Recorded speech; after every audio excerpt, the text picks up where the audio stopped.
है। अब आपको कॉमेडी ढूंढने की जरूरत नहीं। जब ट्रम्प के लिए हवन हो रहे थे और अब ट्रम्प ने जो हाल करना शुरू किया है, तो ये अपने आप में एक भद्दा मजाक बन के रह गया है। पर ये हैरानी की ये बात है कि जिन लोगों के साथ धोखा हुआ, जो लोग हवन कर रहे थे या जो लोग फेवर कर रहे थे, अब उनके साथ जब धोखा हुआ तो वो लोग नहीं बोल रहे हैं। हाँ, नहीं तो बोल कहते हैं पा ना, रहे। हाथ काट के दे दिए अपने, हम कैसे अब बोले, हमने तो हवन किया था। हमारे यहाँ पे चाहे आपके बाप आपके लिए एक टूटी कौड़ी छोड़ के ना गए हों विरासत में, और आपको पॉलिटिकल थॉट और पॉलिटिकल आइडियोलॉजी विरासत में ही मिलती है। हमें याद ही नहीं है कि हमने किसी दोस्त से किसी पॉलिटिक्स के बारे में बात की हो कभी जिंदगी में, पर ऐसा हो गया एक बार जब किसी दोस्त ने हमसे नाम की बजाय या गाली दे के बात करने की बजाय हमें सरदार जी कहा, दिल टूट गया हमारा। बचपन से साथ खेले हुए, बचपन से साथ पढ़े हुए, तो वो पंडित जी हो गए, हम सरदार जी हो गए।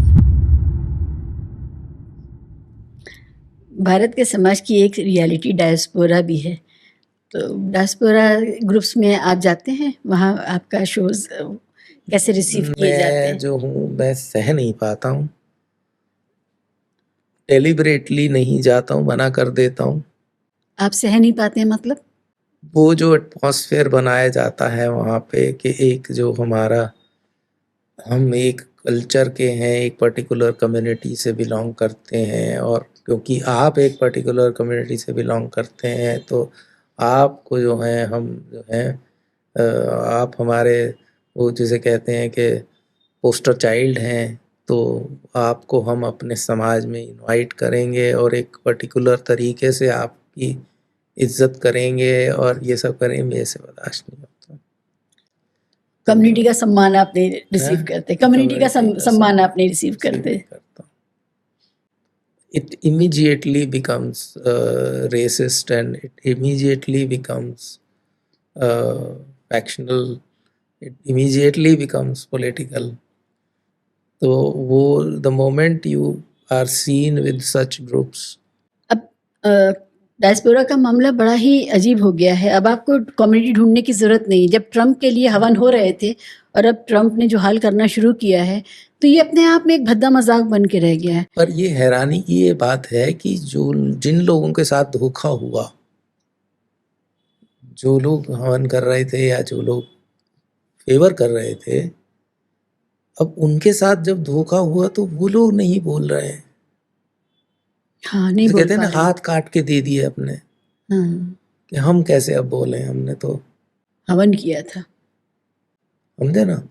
बहुत से लोग ऐसे होंगे कि उन्होंने इस चीज़ को बड़ा ही वो माना होगा कि क्योंकि ये हमारे जो हैं प्राइम मिनिस्टर के दोस्त हैं, एक तो ये इतना बड़ा वो बना रखा है कि दोस्त दोस्त भाई पॉलिटिकल फिगर्स हैं वो, तो दोस्त कैसे हो सकते हैं, दोस्ती क्या होती है, दोस्त हमारे दोस्त नहीं है, हम इतने कॉमेडियन हैं और इतने जो हैं वो बोलने में इतने वाचाल हैं, तो हमारे दोस्त नहीं बन रहे तो इनके दोस्त कैसे बने।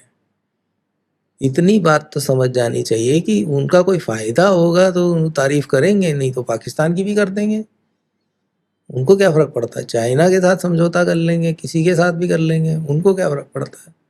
और वो अब बोल नहीं पा रहे हैं कि भाई ये तो ट्रम्प जो कर रहे हैं वो तो अपने इंटरेस्ट में कर रहे हैं और करना ही चाहिए। किसी भी राजनेता को अपने देश का इंटरेस्ट देखना चाहिए। नहीं, वो देश का इंटरेस्ट भी नहीं देख रहे। वो मेरा ये कहना है कि चलो वो जो कर रहे हैं वो उनकी समझ है।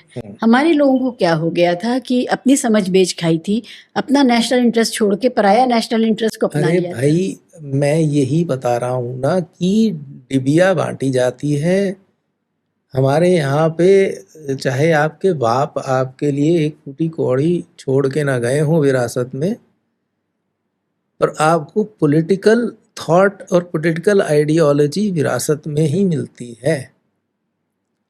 आप कैसे कह दें कि हमारे बाप जो थे उनमें अकल नहीं थी, वो इस पार्टी को वोट देते थे, हम तो इस पार्टी को वोट देंगे।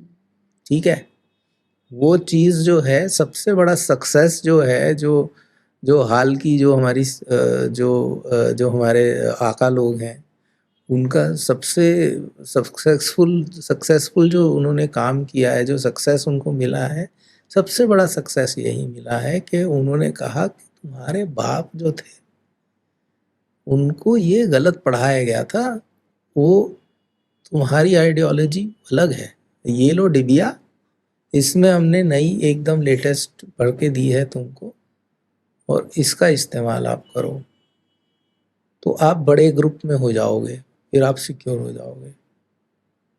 अगर अपने बाप वाली जो है वो इस्तेमाल करते रहे तो आप तो हमेशा जो है माइनॉरिटी में ही रहोगे। यही सक्सेस है उनका।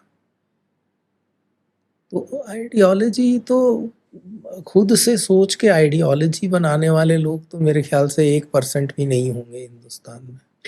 और एक माहौल और हालात ऐसे पैदा किए गए हैं कि इतनी अकल, इतनी शिक्षा और इतना तार्किकता आ ही ना पाए कि अपने लिए क्या भला है, एक जनता के तौर पे, नागरिक के तौर पे क्या भला है, उसके बारे में ना सोच तो सकें। वो कैसे आएगी? आप सोचना थोड़े ना सिखा रहे हैं, आप सीखना थोड़े ना सिखा रहे हैं। वही डिबिया वाली बात है कि ये एजुकेशन की डिबिया है, ये कल्चर की डिबिया है, ये पॉलिटिकल डिबिया है। तो ये छोटी छोटी डिबिया हैं, ऐप हैं ये, मतलब फर्स्ट क्लास अपना डाउनलोड करिए, सोचने की ज़रूरत ही नहीं है। आपको जीवन साथी चाहिए, आपको हम ऐप बना दिया है उसके लिए। आपको डेटिंग करनी है उसके लिए ऐप बना दिया है, खाना खाना है उसके लिए ऐप बना दिया है। वो सोचना नहीं है, आपको इधर उधर नहीं देखना है। तो वो हमारी पूरी पूरी नस्ल की जो एक सोच थी, वो जो हम आवारागर्दी करते थे, गलियों की खाक छानते थे कि सबसे बढ़िया कबाब कहाँ मिलेंगे एक्सप्लोरेशन था या जिंदगी। सबसे बढ़िया दाल कहाँ मिलेगी, भटका जाता था बाकायदा। ना कोई मेट्रो थी और ना ही कोई पुल बने हुए थे और ना कुछ था, ठीक है ना। घंटों जाम में फंस के एक जगह पे पहुंचते थे और फिर ढूंढा जाता था कि ये बेहतरीन खाना कहाँ का होता है। बहस होती थी कि भैया ये कोई कबाब, ये पसंदे हैं, ये कोई खाने की चीज़ है, क्या बकवास है। अरे तुम्हें नहीं पता है, तुम लखनऊ क्या, तुम्हें अपना सर लखनऊ क्या कुछ नज़र नहीं आता है। कोई कह रहा है कि अरे छोड़ो यार हैदराबादी बिरयानी, है ना, कहाँ वो ये सब हमारे बहस के मुद्दे हुआ करते थे। हमें याद ही नहीं है कि हमने किसी दोस्त से किसी पॉलिटिक्स के बारे में बात की हो कभी ज़िंदगी में। पर ऐसा हो गया कि एक बार जब किसी दोस्त ने हमसे नाम की बजाय या गाली दे के बात करने की बजाय हमें सरदार जी कहा, दिल टूट गया हमारा, है ना। बचपन से साथ खेले हुए, बचपन से साथ पढ़े हुए, है ना। तो वो पंडित जी हो गए, हम सरदार जी हो गए। तो वो ये उनका सक्सेस है, ये उन्होंने डाला है ये बीज कि अरे तुम्हें पता ही नहीं तुम्हारी जाति कौन सी है, तो बड़े उच्च कुल के लोग हो भाई। ऐसा हिंदुओं को नहीं, ऐसा मुस्लिम्स में भी डाला गया कि तुम भाई कहाँ सैयद हो भाई, तुम क्या बात तुम्हारी, है ना, तुम कहाँ इन लोगों के साथ यार। और ये बीच पड़ गया है। बहुत तकलीफदेह अलगाववाद है बहुत ये। बहुत तकलीफ, बहुत तकलीफ। पर्सनल एनेक्डोट्स तो इतने हैं, मेरे पास भी हैं, आपके पास जी भी जी होंगे जी कि अजीब ही लगता है कि ये क्या हो गया, हमारे पूरी नस्ल को क्या हो गया। जी।